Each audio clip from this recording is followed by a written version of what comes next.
Olá, tudo bem? E hoje estaremos lendo e comentando a obra Allan Kardec, o Educador e o Codificador, que foi escrita pelo Zeus Van Tuyl e Francisco Thyssen e depois organizada pelo Zeu Van Tuyl. Esta obra, que a gente está vendo bem acabada, a gente vai comentar, é uma edição bem atual da FEB e que é a reunião daquela obra antiga que tinha Allan Kardec, meticulosa pesquisa biobibliográfica, que era em 3 volumes, e agora os 3 volumes foram reunidos em apenas uma única edição. E pessoal, acho que esse aqui, se não for o mais belo, é um dos mais belos livros editados pela FEB. A edição está muito bonita, está muito bem acabada. A gente vê aqui que é uma capa dura, aqui tem um retrato aqui do codificador. Imagens bem selecionadas aqui sobre aqui no fundo a gente pode ver prédios históricos da França. Tá bem trabalhado, tá? Aqui por dentro a gente também tem aqui a imagem de Kardec.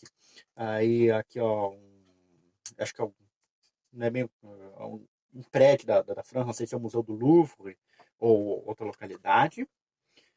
Essa edição conta, então, com 4 partes, tratando da vida de Kardec como Rivail, então a sua vida como educador, como pedagogo, sua iniciação ao espiritismo e as várias lutas, desafios que ele teve que passar para conseguir deixar a doutrina espírita para nós. Além disso, o livro é ilustrado, como a gente pode ver aqui, com ilustrações de figuras históricas, pelo menos aqui que eu abri é o Roger de Gimpes, que pertenceu ao Castelo de Verdun. Aqui na outra página temos uma imagem que foi feita, um desenho de época, de como é que era a sala de Pestalozzi, tá? Além disso, ele é muito bem referenciado, citando vários biógrafos de Allan Kardec, Henri Sauce, André Moreau, Jean Vartier e muitos outros que escreveram sobre a vida de Allan Kardec. Então, é um material muito rico mesmo. De todas as biografias que temos, até hoje, esta aqui é a melhor. Disparado. Com certeza, esta é a melhor biografia que temos de Allan Kardec. O que provavelmente, claro, com as atuais pesquisas, etc., outras coisas vão se adicionar a essa biografia. Por exemplo, os fatos sobre o pai de Allan Kardec, sobre a questão de sabemos que ele nasceu em Lyon, mas onde é que ele cresceu, que não foi em Lyon, foi em outra localidade. Mais aspectos da vida assim, particular de Rivail, que muito pouco se sabe. Porque assim, é necessário que se compreenda. Rivail, Kardec, é uma pessoa extremamente difícil de ser biografada. Se conhece muito dele a partir do Espiritismo. De antes do Espiritismo, tem-se um material muito escasso. Só atualmente, pela atual digitalização dos vários documentos pela Biblioteca Nacional da França, é que agora se pode ter acesso. Nós temos um trabalho bastante exaustivo de analisar documento por documento, informação por informação, e por aí vai. E é possível perceber essa dificuldade com relação à biografia do codificador pela própria história após seu desencarne. A Amélie Boudet, a sua esposa, teve dificuldades de receber a herança por uma questão do nome de Allan Kardec. Porque ele sempre assinou HLD Rivail, Hippolyte Léon Denisard Rivail. Mas quando a gente vai analisar, e essa é uma questão tratada nesse livro, o nome dele aparece de outras formas. Aparece Léon Hippolyte Léon Denisard Rivail, Léon Denisard Hippolyte Rivail, por aí vai. O nome de batismo dele aparece de um jeito, na certidão de nascimento aparece outra, e ele assina de uma terceira forma. Ele, durante toda a sua vida, assinou apenas de um jeito, HLD Rivail, Hippolyte Léon Denisard Rivail. E a viúva Kardec teve um trabalhinho para poder provar legalmente que ela era realmente esposa de Allan Kardec, por essa questão do nome. Por aí a gente já vê o quanto que é difícil biografar Allan Kardec. Ele soube, com muita delicadeza, se ocultar para mostrar o trabalho, mostrando com isto que o que vale é a obra e não o trabalhador. Que os resultados que foram obtidos são muito mais importantes do que a figura daquele que conduziu. Então, realmente, é muito importante que leiamos essa obra, que nos inteiramos, que a tenhamos à medida do possível, que a leiamos no mínimo uma vez na vida, para nos inteirarmos do trabalho do codificador e o vermos como um exemplo de cristão e de espírita. Bom, o que eu destacaria dessa obra? Ela traz excelentes considerações sobre a vida de Kardec antes de ser Kardec, ou seja, a vida antes de codificado o espiritismo, se envolver com o fenômeno das mesas girantes, ou seja, a sua vida como rivail, como pedagogo, o seu local de nascimento, os anos no castelo de Verdun, lá com Pestalozzi na Suíça, como é que era a educação para o Pestalozzi, depois a sua mudança para a França, as suas tentativas de formar escolas pestalozzianas, os livros que escreveu, tudo isso tem excelente. A única crítica que eu poderia fazer aqui nesse ponto é com respeito ao magnetismo animal. Porque sabemos que Kardec estudou profundamente o sonambulismo por mais de 35 anos, como ele mesmo coloca no prefácio de na introdução do Livro dos Espíritos. Nesta obra temos, sim, um capítulo dedicado aqui ao magnetismo, mas é um capítulo bem curto. Ele começa na página 93 e vai até a 97. Para quem já conhece, já sabe o que é o magnetismo animal, o que isso significava, quais os experimentos que tinha na época, as escolas, um capítulo que resume bem.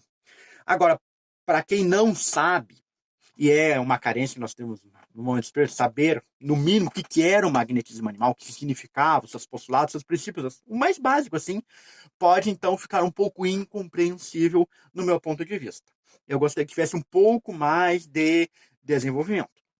Afinal, tem uma importância muito forte para o espiritismo. E depois disso, então, ele vai trazer também a relação completa das obras pedagógicas de Allan Kardec. Então, é uma biografia realmente muito interessante, traz também sobre o sistema de Pestalozzi. Então, é realmente notável assim, o trabalho que os Zeus Van Tuyl e o Francisco Thyssen tiveram para realmente compilar e fazer uma obra realmente notável. Depois, então, nós temos a parte onde ele se torna Allan Kardec, que é acreditar mais conhecido de todos os espíritos. Então, tem o fenômeno das mesas girantes, temos a questão das Baudin, o início da Revista Espírita, por aí vai. E aqui, os autores fizeram algo bastante interessante. Primeiro temos um início, uma sessão, por exemplo, histórica, assim, seguindo cronologicamente, o ano de 1855, depois 56, aí Kardec conhece o Senhor do Planeta Amazon, antes é apresentado, o Fortier fala para ele dos fenômenos, e por aí vai indo. E depois nós temos reunião, nas outras partes do livro, de questões temáticas, dos desafios que Kardec teve que enfrentar na sua época, as inúmeras críticas recebidas. E, gente, realmente, olha, apesar de aqui termos, na verdade, uma palhinha do que Allan Kardec passou, olha, foi coisa assim de deixar a gente abismado. Que assim, é usar assim, das coisas assim, das mais baixas, das mais sem pé nem cabeça. Acusava, por exemplo, Allan Kardec de enriquecer com o espiritismo. Mas assim, não que fosse mostrar uma assim, que ele está tirando proveito das obras lá, porque afinal ele tem os direitos autorais do livro dos espíritos, do livro dos médios, da revista espírita. Não era algo assim, era algo abaixo disso.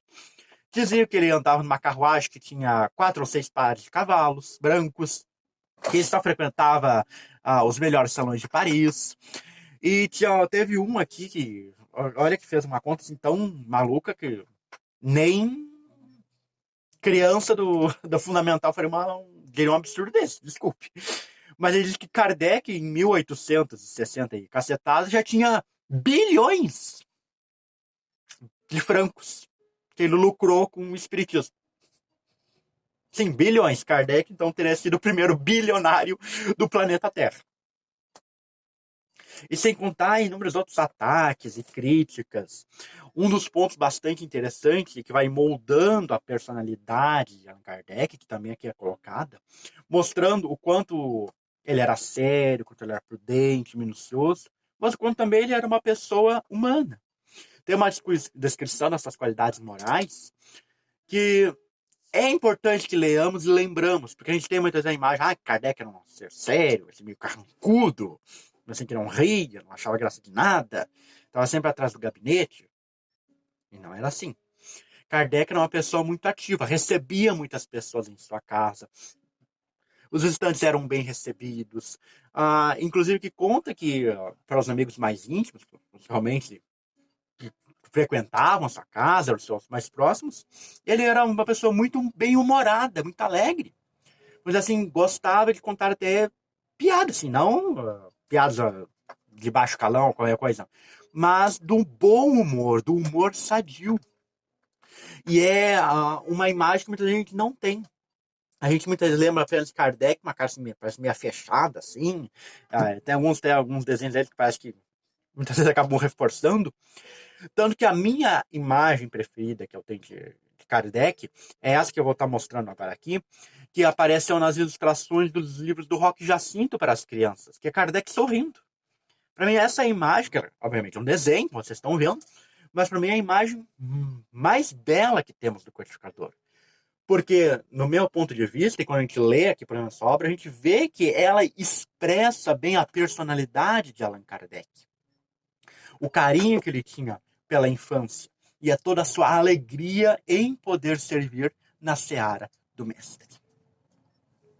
Nesta parte que eu estou falando, ainda temos um pequeno detalhe que incomoda um pouco, tá? Que são os subtítulos que eles deram. Por exemplo, então nós vemos aqui o que ficou mais exagerado de todos, tá? Porque o que um título ou um subtítulo deve nos trazer? Um resumo do que vai ser tratado. Por exemplo, quando temos lá no Evangelho,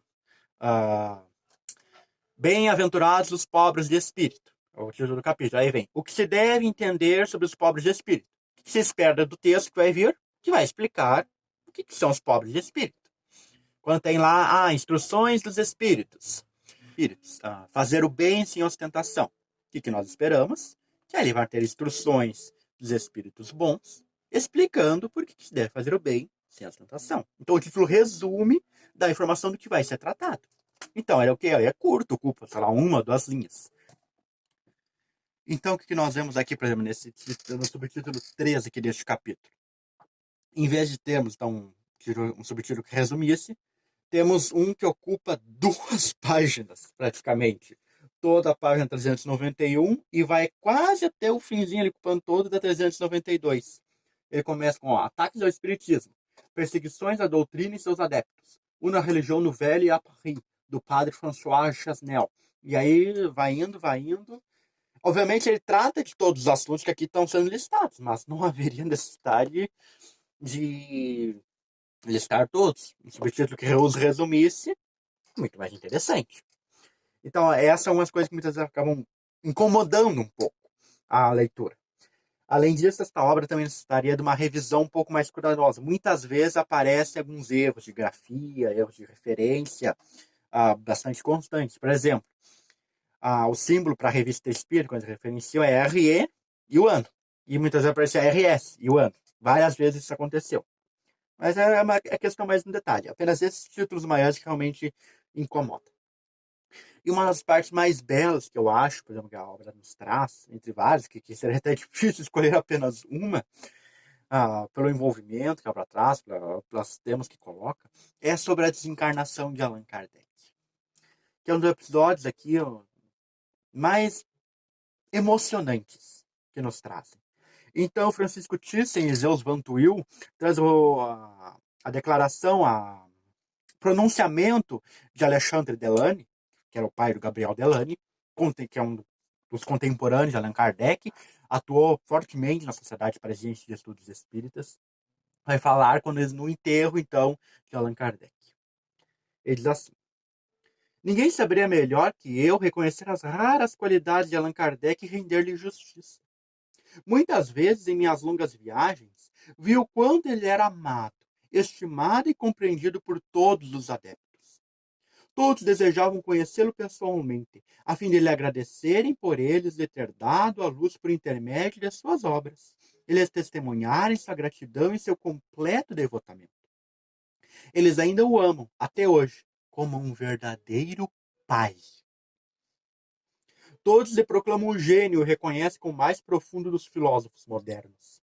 Contudo, estão em condições de o apreciar em sua vida privada, isto é, em suas ações?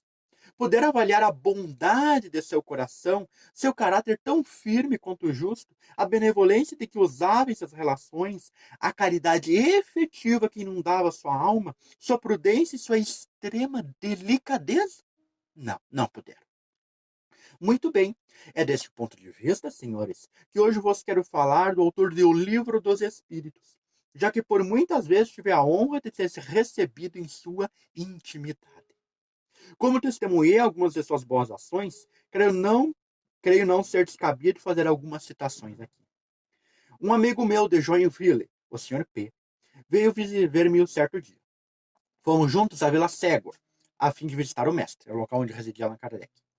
No decorrer da conversa, o Sr. P narrou a vida de privações porque passava um compatriota seu, já avançado em idade e a quem tudo faltava, inclusive agasalhos para se cobrir no inverno, e obrigado a proteger os pés desnudos em toscos tamancos.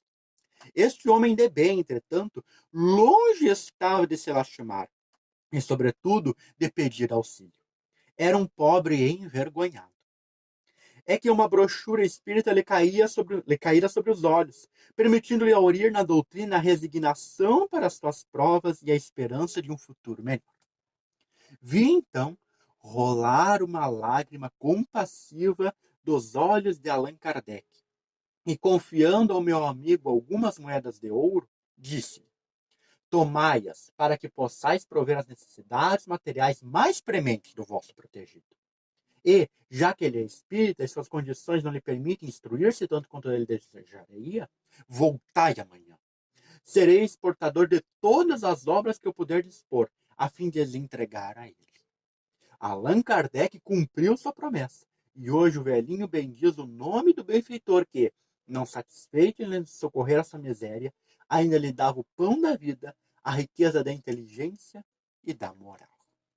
Esse é um pequeno trecho. O discurso do Alexandre Delano segue, é um discurso belíssimo, muito emocionante.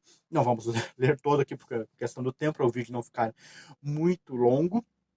Mas aqui a gente mostra, através desse pequeno testemunho do Alexandre Delano, qual a verdadeira personalidade de Allan Kardec. Que era encarado não como apenas um pesquisador sério, minucioso, prudente, mas como um pai. E que realmente ele possa ser o pai de todos nós. O grande amigo que nos consola, que nos instrui no esclarecimento da vida espiritual, da nossa própria transformação. E um exemplo de um trabalhador incansável na seara do Cristo. Fica então aqui muito mais do que recomendado a leitura dessa obra. E você, já conhecia o episódio da vida de Allan Kardec? Comenta aqui embaixo. Não se esqueça de deixar o like, compartilhar para chegar a mais pessoas e clique aqui no botão de inscrever-se e ativa o sininho para receber notificação dos novos vídeos. E aqui não aparecem 2 outros vídeos do seu interesse. Te vejo na quarta-feira para continuarmos lendo e comentando. Até a próxima!